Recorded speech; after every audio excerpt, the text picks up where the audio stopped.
This is the You, Me, and BTC podcast. Cryptocurrency decrypted. Welcome to episode 113.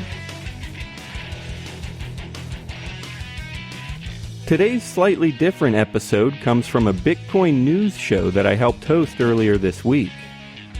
We were joined by Mr. Blake Miles, an ex-Green Beret who recently wrote about how the government could be actively attacking Bitcoin with social engineering.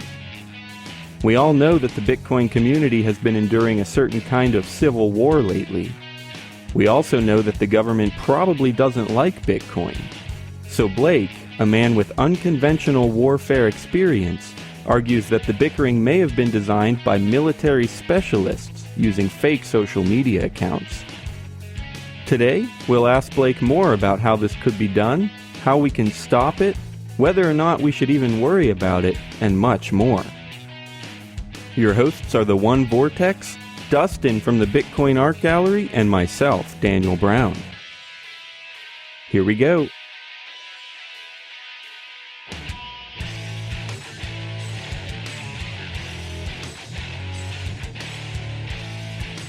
Hey everybody, welcome again to another Bitcoin news show. We're here again Mondays at 8 p.m. Pacific talking Bitcoin. Tonight we actually got a special guest joining us, Mr. Blake Miles. How you doing? How's it going? We got him joining us. We'd like to talk about an article that he's just written and want to go around everybody and with everybody and see what they think about that. We also, of course, got Dustin here from Bitcoin Art Gallery. How you doing, Dustin? Awesome. We got, of course, joining us again, we got Daniel. It's been a little while, so really glad to see you again. Daniel from You and Me BTC. How you doing, man? That's right. Glad to be here, and I do accept Bitcoin. Yes, just like the shirt says. Very cool. Very cool. Yeah, he kind of made me jealous. You know, we were talking about before the show. I need to get a Bitcoin shirt on here. I don't know why I haven't been wearing more Bitcoin shirts, but that's fine. That's the way it is. So thanks again, guys. Thanks everybody so much for joining us. We know we got busy schedules and stuff like that, but we're all just here talking Bitcoin for the fun of it, to help educate the public and get a discussion going and help really explain to people what Bitcoin is and what it means. So Blake, thanks again for joining us, man. Yeah, thanks for the invite. I read this article, and I got to say, there's a few things that definitely struck home to me. I definitely recognized a few of the things that you outlined in the article from being a part of the discussion for the past year and reading Reddit articles and CoinDesk articles and everything. And very interesting stuff, man. It definitely hit home to me. If you could maybe go into a little bit of your history, explain how it is that you went and actually got this information, obtained this information, how you use this information, and then we'll get into the article itself. So maybe a little bit more about your background. Yeah, sure. So I joined the Army right out of high school back in 2002, and I enlisted as a Special Forces recruit. So I went in infantry basic, and then airborne school, and then Special Forces selection, and it was about a two-year pipeline training, and then finally got to a team. Did a trip to Iraq in 2006. I was in Samara when the Golden Mosque got blown up. So I did some intel work over there. Compared to a lot of guys, my time in SF was pretty short. I mean, I was there for about five years total. But, you know, it was definitely enough for me to learn a lot. And I probably had a good amount of money spent on my training. So, I got completely out of the military back in 2011 and started going to school full time, then got into Bitcoin just in July of this year. So once I started getting into Bitcoin,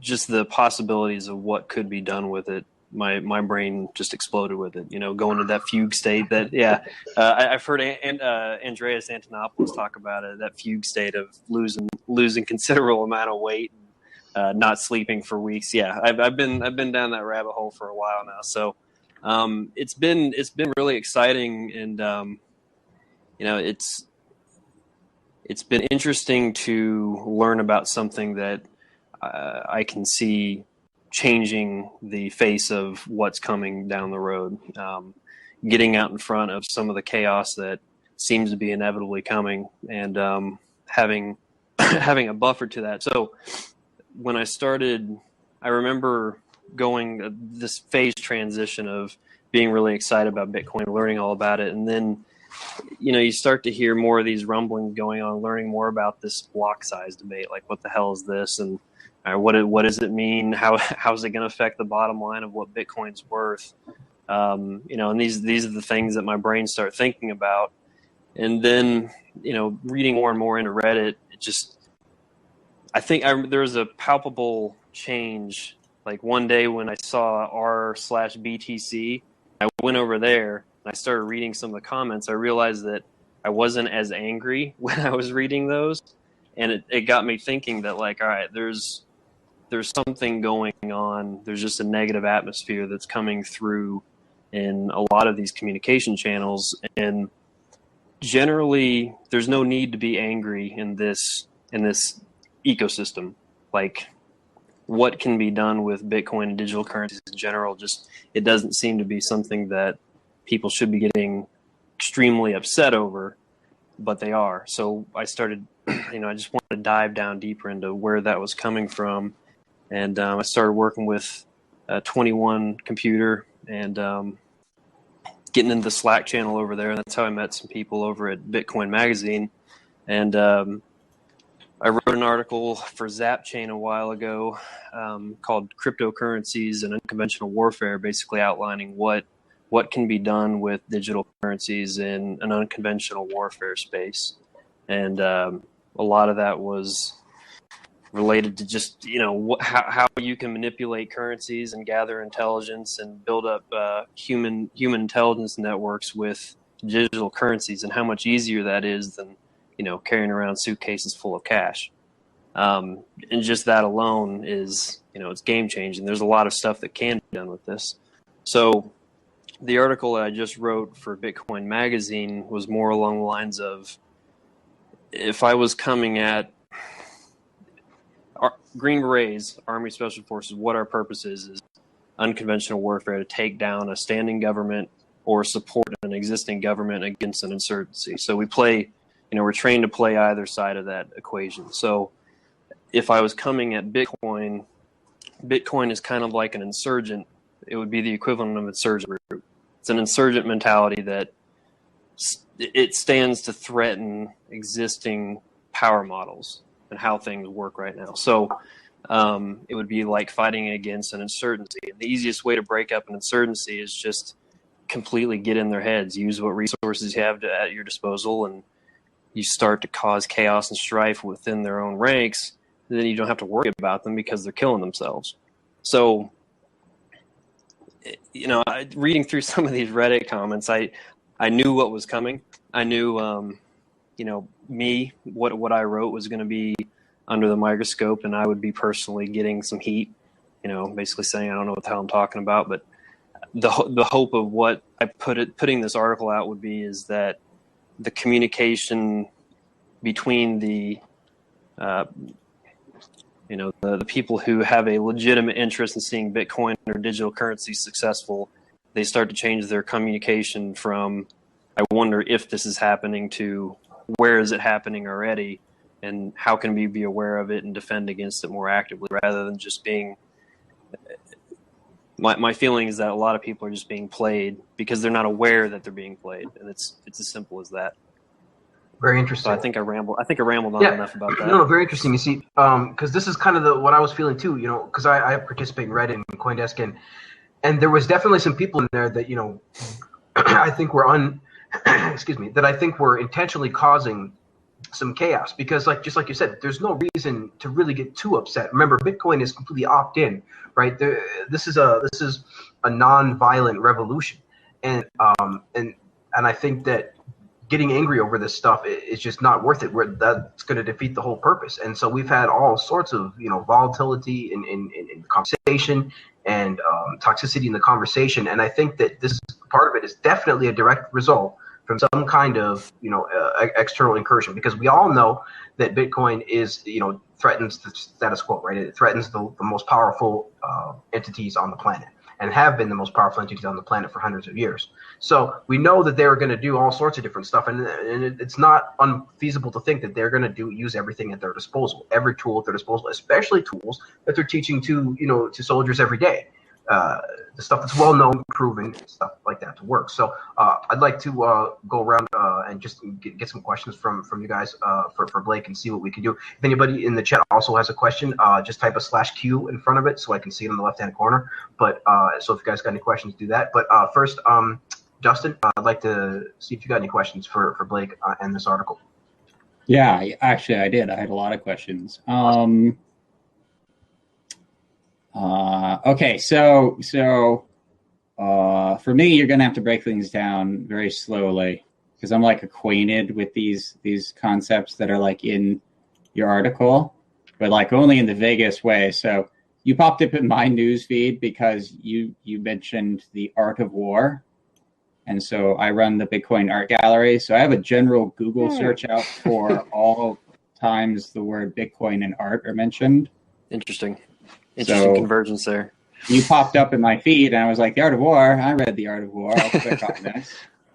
And then I saw the quote, and I was like, oh, he's telling me I'm being socially manipulated, essentially. And I'm like, this looks vaguely true to me. And I have all these. If you've ever been to my website, I have thousands of Bitcoin pictures, and I'm sure some of those were created as propaganda, mind control, mind think, group think tools designed to manipulate the thinking and sway it one way or another. And I'm essentially just collecting them and sharing them, so I'm participating that way. And then I had a lot of questions and how I felt about participating that way in my role. And so I wanted to hear you break it down to like explain like I'm 5, sharing Bitcoin pictures and how that could be used to do what you're saying. So explain it to like, you find a picture, you think it's funny or clever or whatever, so you share it with your friends. And I understand that from your article, it looks like that could be used for these techniques here, character assassination. Yeah. Depress positive momentum, right? Intensifying discussion. I definitely have pictures like that in my gallery here. I would say the easiest way to do something like that is you have to think of it in terms of you have a toolbox. You have a toolbox full of different tools that do different things for different jobs. So if you have pictures, we'll say, like the Mike Hearn is a good example in recent memory. Some people know what Mike Hearn looks like. Some people aren't, but his name is more recognizable. So memes become really useful. And that's like, you have to identify an opportunity, look at your overall strategic objective. What do you want to accomplish, and determine whether or not that image placed in the proper location at the proper tempo is going to satisfy what you're trying to get to. So if you're trying to destroy someone's reputation through a meme, you throw the same meme, the same type of meme about their personality, their persona, repeatedly in different spots. I saw this exactly what you're talking about here. Yeah, me too. I saw some classic memes. Sorry, go ahead, Dustin. There was a picture everyone was sharing where it was one Slack quote taken, just one quote of someone in Slack taken out of everything else is deleted, and just that one was shared like 100 times all over the place. And it was and then if you actually found the original with the rest of the stuff, it was like a conversation in which that was just part of the context, and that spread through development channels.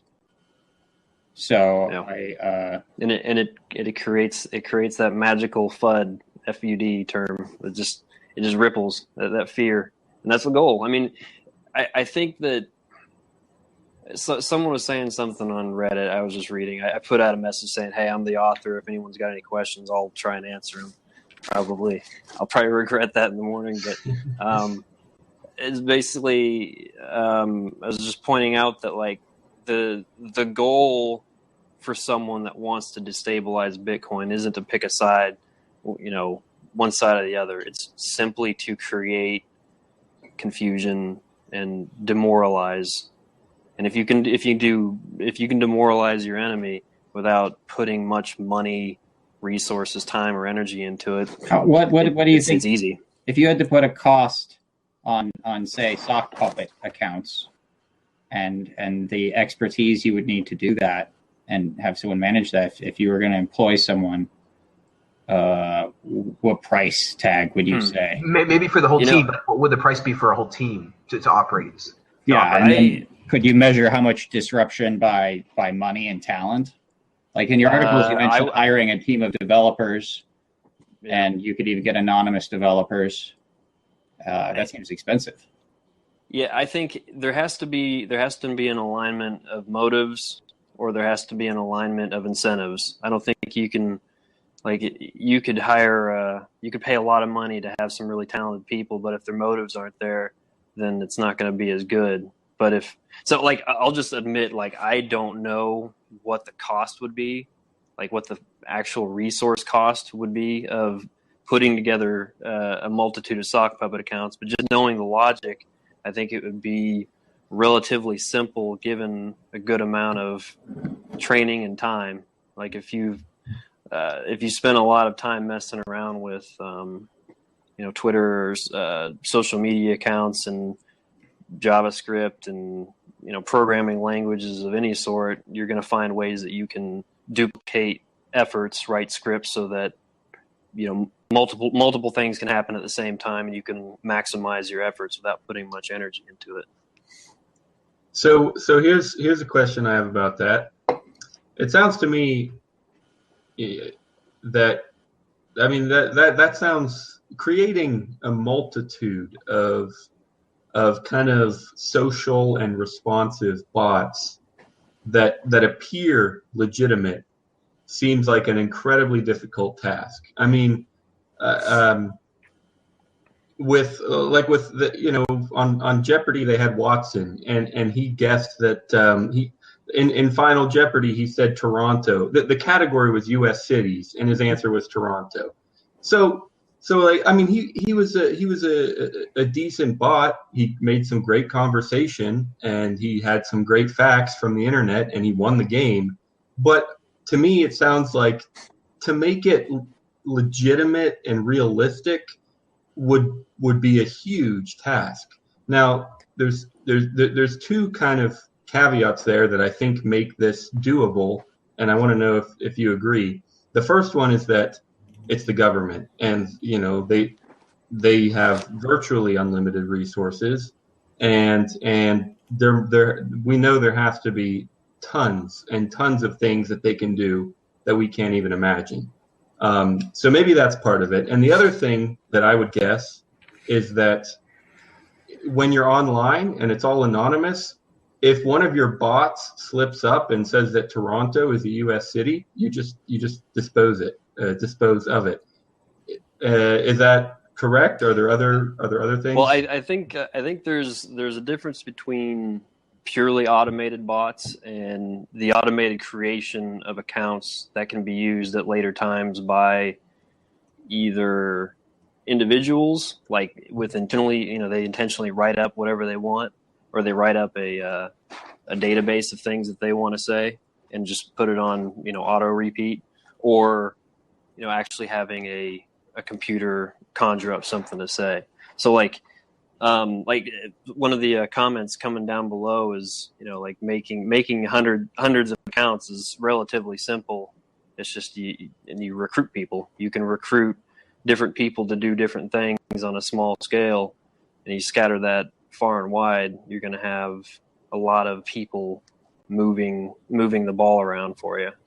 I hope that kind of answers your question. So it seems like,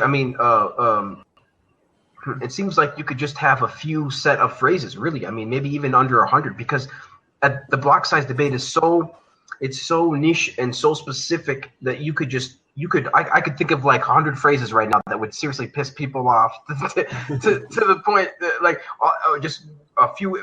I would search for a few specific words in the phrase, and then respond with a phrase. So if anybody says something to do with Blockstream, right, bam, automatically put like, oh, Blockstream and that stuff's really simple. Blockstream has captured the developers. We can't trust core. They've captured it, and that right there can start a whole thing, and then you could have a couple responses. So I guess that's probably does that seems like that's how they. Yeah, and those scenarios are more efficient. Like it's less taxing on your resources. Like I don't know if you guys ever heard of the Jester.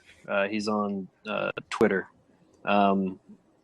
He like does crypto hacking, or not crypto hacking, but hacking for. He's a hacktivist for good, or a hacktivist for United States. So I support the dude. He's don't know who he is, but he's awesome. And one thing he was telling me is that, or one thing he repeats frequently is that a small team of A players can run circles around huge groups of B players.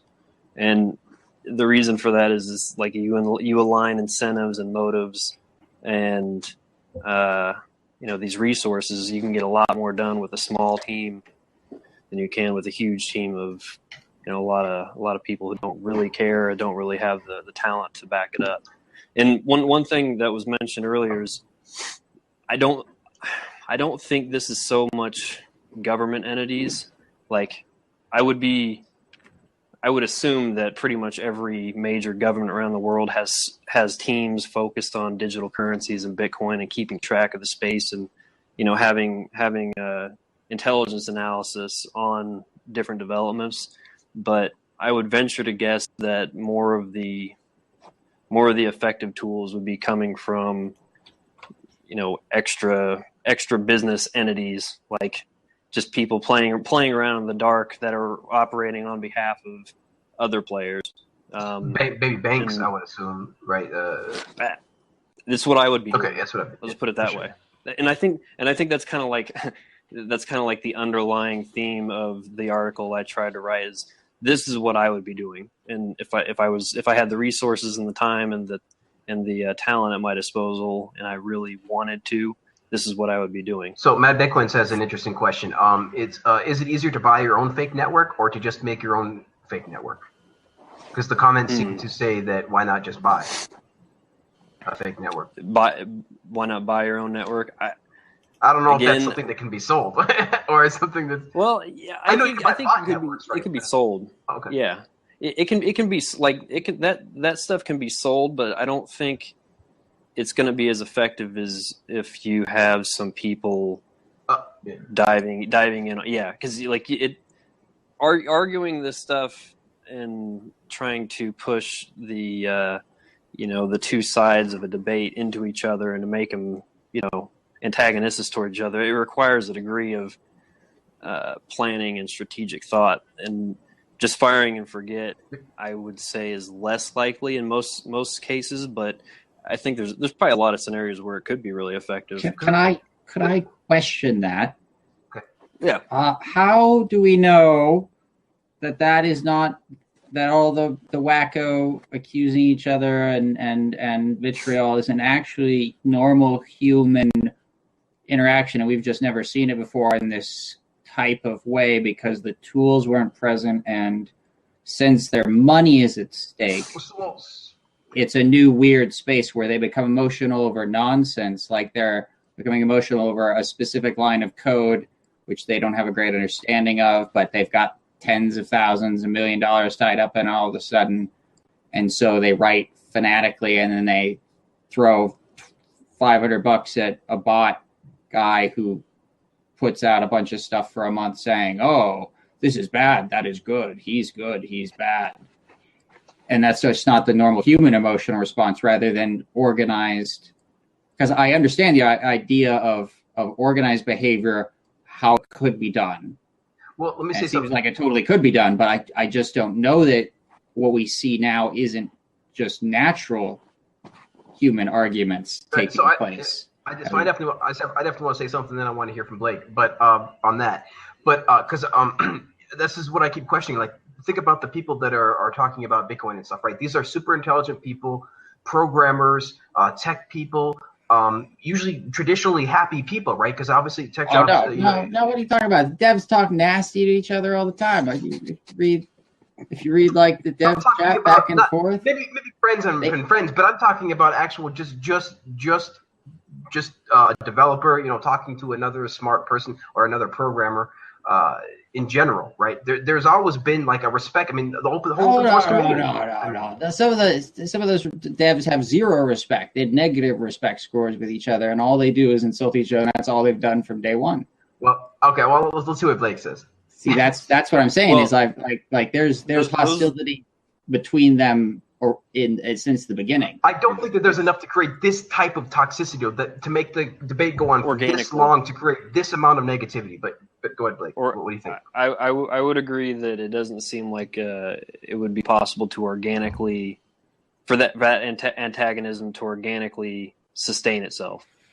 And I think, but it's only a short time. This has only been a few years here of the conflict, right? Well, like the conflicts you're talking about between the devs, like so, I'd say they have to start back at the beginning. Like you can trace the roots of disagreements back to the foundations of things, and I'm sure if you dive down deep enough, you could find them in Bitcoin. But like with the devs, like one thing you would do is you start to do personality profiles on all the key players in the ecosystem and find out who their positive, neutral, and negative relationships are, and those are the things you can work to exploit. And if you go after them hard enough, you can start to cause bigger fractures, or you can decay existing relationships if it suits your ends. I mean, like all this, none of this stuff is new. It's just being applied effectively in this ecosystem. I think it's kind of like apparent. Like this stuff happens all the time in the political debates, and the Republican. This is just Republican Democrat going back and forth, but it's just playing out in a different field. And I think it is a big part of the emotion. And the ability to appeal the emotion is because money is directly tied to it. I think that's a really important component. Yeah, I suppose that could definitely be a reason why you didn't see crazy fights like this over TCP or TCP/IP or back in the day, back in the 80s and 90s and stuff, because it wasn't money, and this is money. So I guess for sure, naturally, this is going to trigger a different kind of debate, right? Possibly, I guess, a more emotionally triggered debate.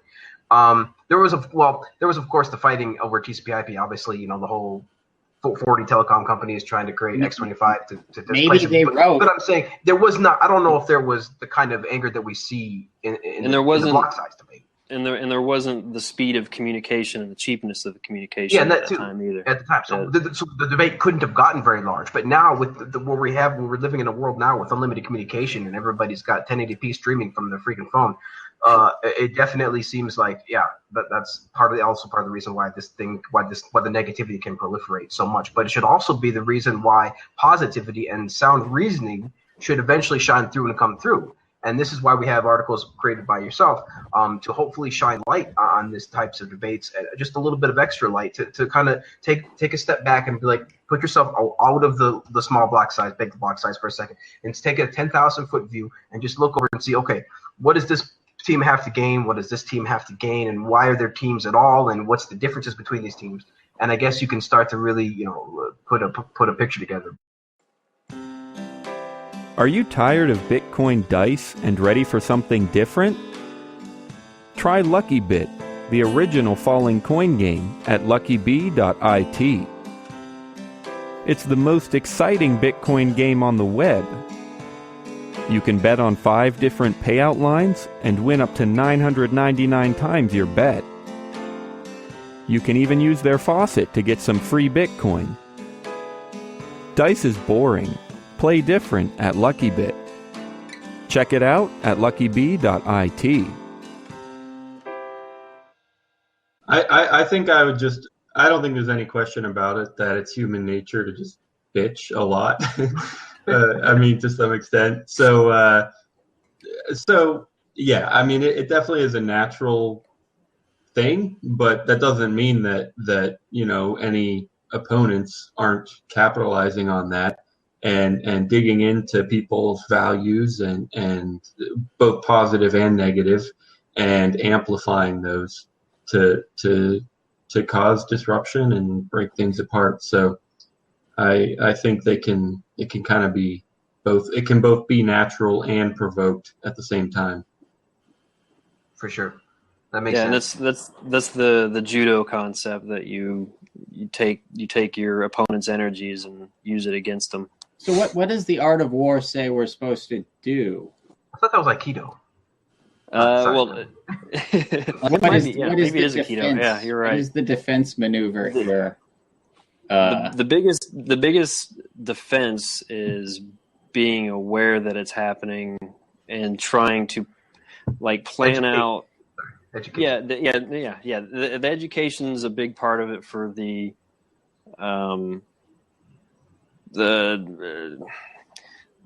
landscape, the human landscape. There's going to be key players that have to play roles that it's a lot like a chessboard. You have pawns, like the Reddit chat rooms are pawns fighting each other a lot of times, but then you get rooks and bishops in there, like with developer posts, and that changes. A single post from Luke Dash Jr. seems to open up the floodgates, and those sorts of things are significant actions that have to be attended to. So there's, going back to the toolbox concept, there's a lot of different tools for a lot of different scenarios that have to be played out. Do you think, for example, as I've heard other people tell me, that the Bitcoin Classic democratic voting tool that they are using, so that you can put your vote on the chart and say whether you like a proposal, you dislike a proposal, or an option or something. Do you think that is part of it? Because it was created at the height of the debate and seems to be very central to the idea that the Bitcoin is not a democracy, and that we don't want it to be a democracy. And how that debate turned out, because it wasn't like true voting. It wasn't like what we vote on gets enforced in the code. There's still obviously just a developer between us and that. And so can't really compel that. But the mere presence of it seemed to incite a whole nother level of vitriol everywhere. And I was like, that was such a strong response that I was like, wow, I don't know if I should do this, if I should participate in this, because I don't understand it well enough. And it seems to be that sounds like what you were talking about right there with causing the bigger conflict. And I'll admit ignorance on this one. I don't know a whole lot about the voting mechanism in Classic. I think I understand just an overview of it, but if normally I would say that if there's something that comes out that attracts a lot of negative attention and gets a lot of that vitriol that you're talking about, chances are that's something that if there's a good number of people that are playing in this social engineering phase, that's what they don't want. The louder and angrier they get, those are the things that they want to steer people away from. And if it's something like bringing more of a decentralized, democratized approach to capital, I think that's what the end state is, to try to avoid or try to slow down the approach to that. This whole debate seems like it's just delaying the inevitable of, I don't see Bitcoin going away. I don't see any of the other altcoins being just disappeared, but it's going to take some time, and because we're in completely uncharted territories. I think there's a lot of similarities to at least the American Revolution, where we're getting into territory that we don't know what the hell we're doing, really, because no one's ever done it before. So we're just making stuff up as we go along based on a global consensus that we're trying to hold together. I shared the links in the chat. If you can check them out. Yeah, I have a question then about kind of the big picture. If because I agree, we're getting into all kinds of territory that we just don't know anything about. So I mean, it seems like you're a Bitcoin enthusiast, right? I mean, you had that time where you just couldn't get enough of it, and when we all do and are still going through it. So what is it? But also, I mean, your article makes a lot of sense, and it's kind of, it would be hard to imagine the government or anyone anyone in power not being upset about something like this. So then, what is it that keeps you an enthusiast when you know that it's being attacked on all sides? I think it's that inevitability factor. I think one of the first things I realized once I found out about Bitcoin and I found out about Tor, and I just wanted to understand what the dark web was. And once I understood what's going on back there, I'm like, this is never going away. This is a complete Pandora's box. It's never going to be closed. It's just like the internet, and you can't undo this. So once I understood that, then it's just a matter of, all right, well, what technologies will this converge with next? And the scope of that has me excited enough to, I don't care about the block size debate, because I know in 1 year from now we're going to be talking about whatever other manufactured crisis is coming along the way, and but at the same time, the people who are playing around with this stuff like we are right now are going to be doing much better off than those who are just finding out what the hell is Bitcoin. Like that sounds stupid. That's fake. That's fake internet money. Why would I want that? Exactly. Magic, you mean? It's magic. It's magic internet money. Magic money. So getting into a little bit of the tinfoil hat stuff on the chat while you guys were going, but yeah, people were talking about how governments are stupid and incompetent, and they can't hope to pull off some types of things like this. And I was telling them that, like, look, this is part of the plan. Like, it's like a smart comedian playing a fool. Like, this is for example, like Cheech and Chong or Ashton Kutcher. Like, these are incredibly smart people playing fools right on TV. So I'd like to get your opinion on that and what you think, because you've been inside the belly of the beast per se, right, as it was, and so you've seen the competence that goes around, the techniques deployed, the toolboxes created, and this stuff. This is high level stuff. They've been doing this for a long time, right? This is not any type of. This is the farthest from stupidity or ignorance. So I'd like to get your opinion on that, Blake. I would, like I said, I would be surprised if every nation around the world doesn't have a team of really intelligent people focused on nothing but Bitcoin. Whether or not they're actively participating, I would be surprised if they're not also actively participating in some way. But like at my level, we got much different things to worry about. Like at the level I was at, just at the tactical and operational level on the ground and all the hot spots around the world. Now, it's interesting that the article I wrote on using cryptocurrencies in unconventional warfare, that's not really in play, and that's an indicator to me that governments aren't really using it to their benefit, at least not openly. Why?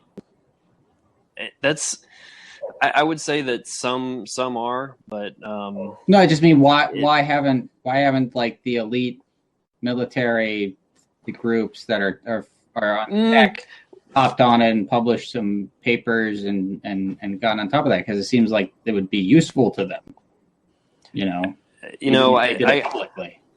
I didn't see the top of the mountain.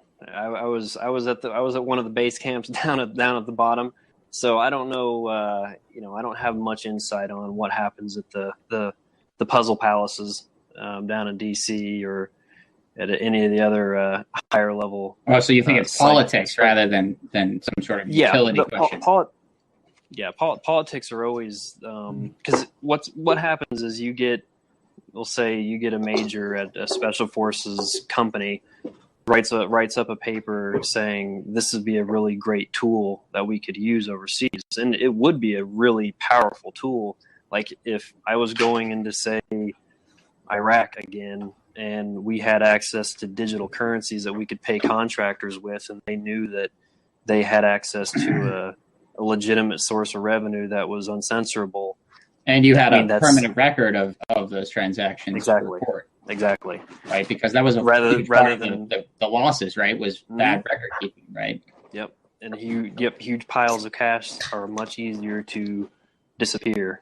Well, can be. But anyway, like the politics is that, someone down at the lower levels putting out a paper saying, "Hey, we need to use Bitcoin for doing this." They're not going to get promoted anymore, more than likely.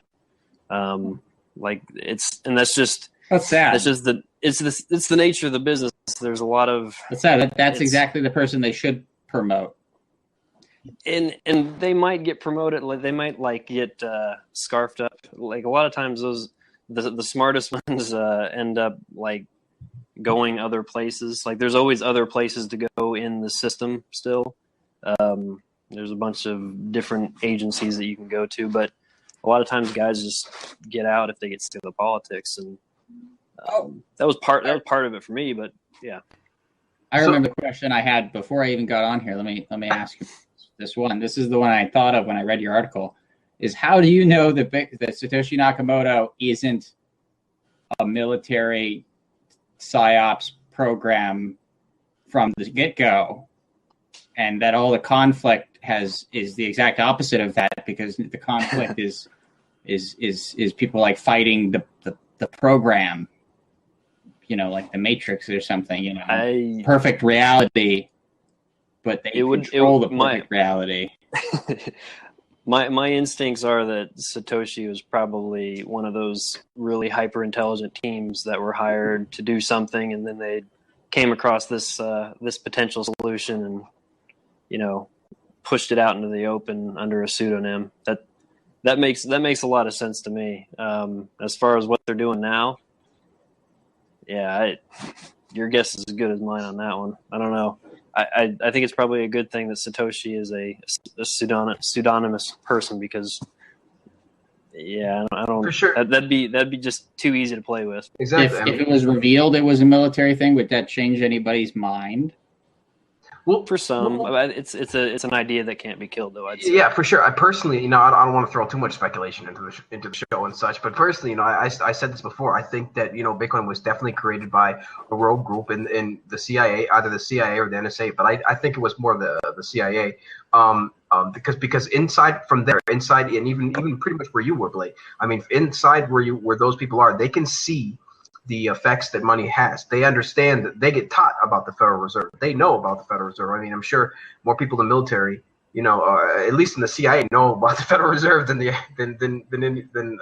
regular average Joe. So they can see the views. They can see what's coming, right? They put the puzzle pieces together. They can see what's coming.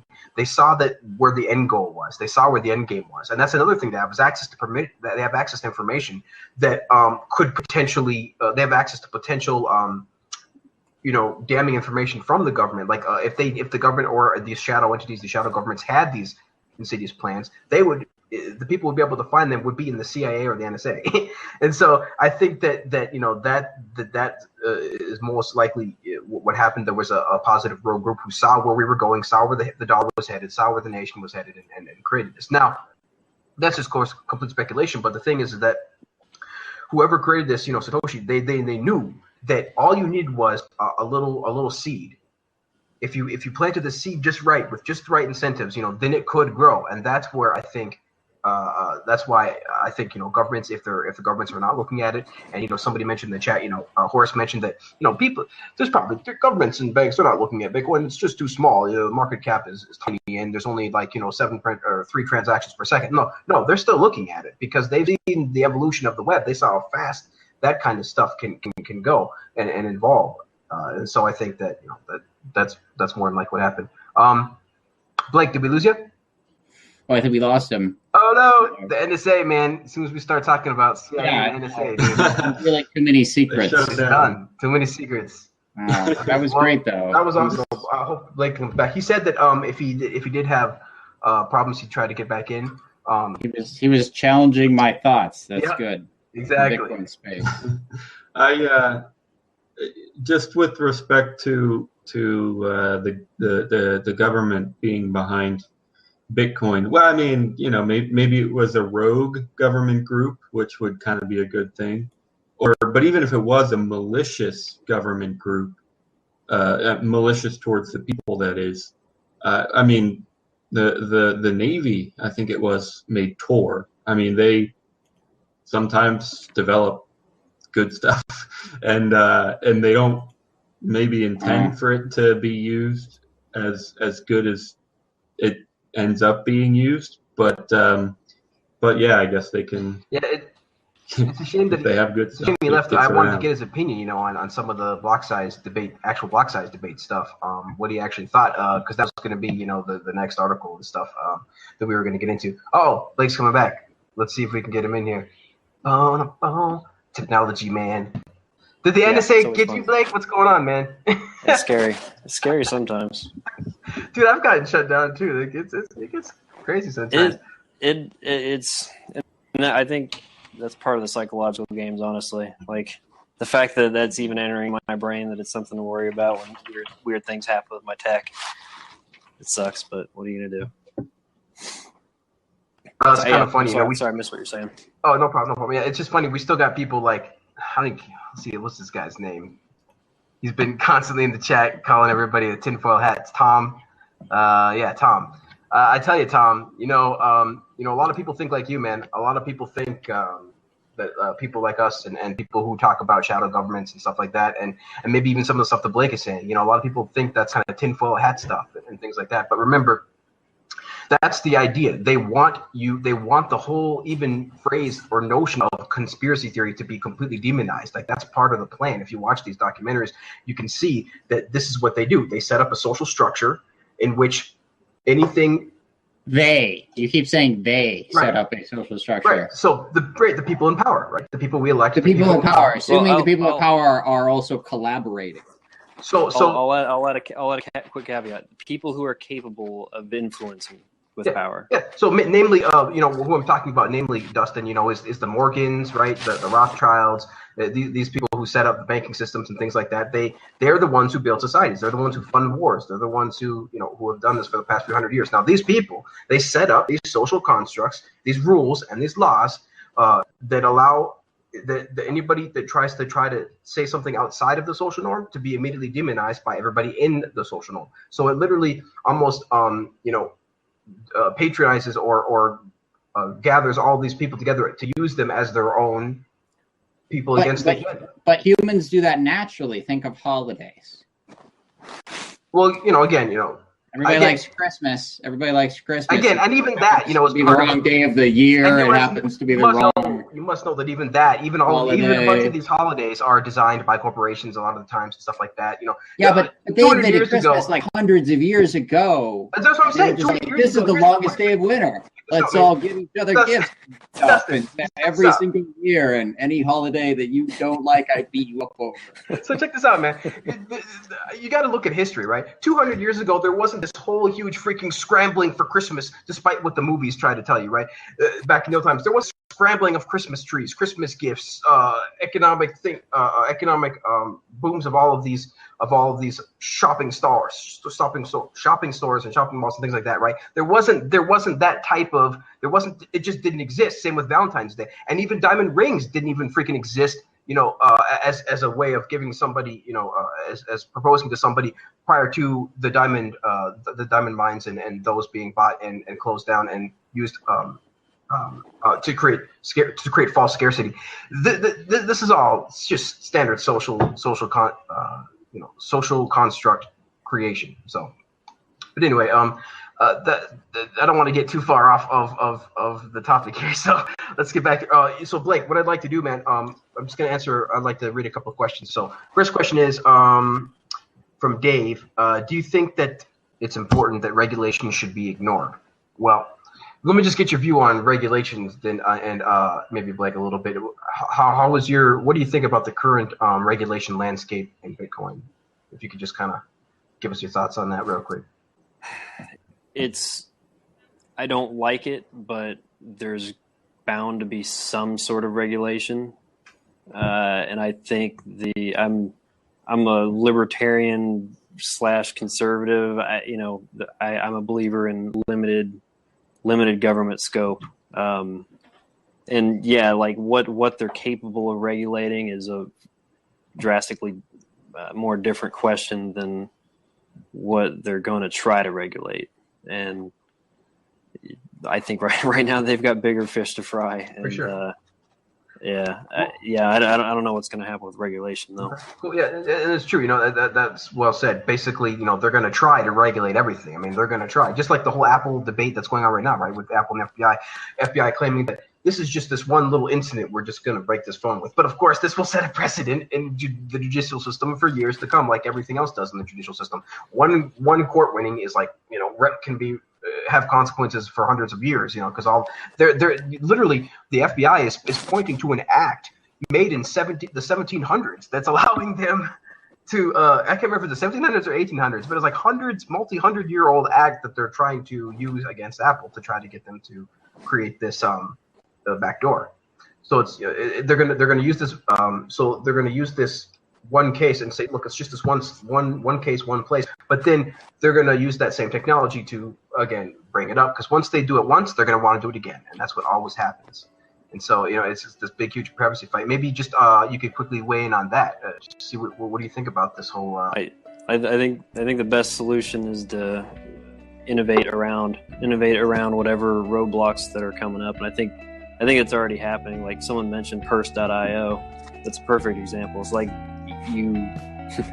all the tools are out there. You can't really stop people from using tools that they already know how to make themselves. So it's Prometheus gave the fire away. What are you gonna do?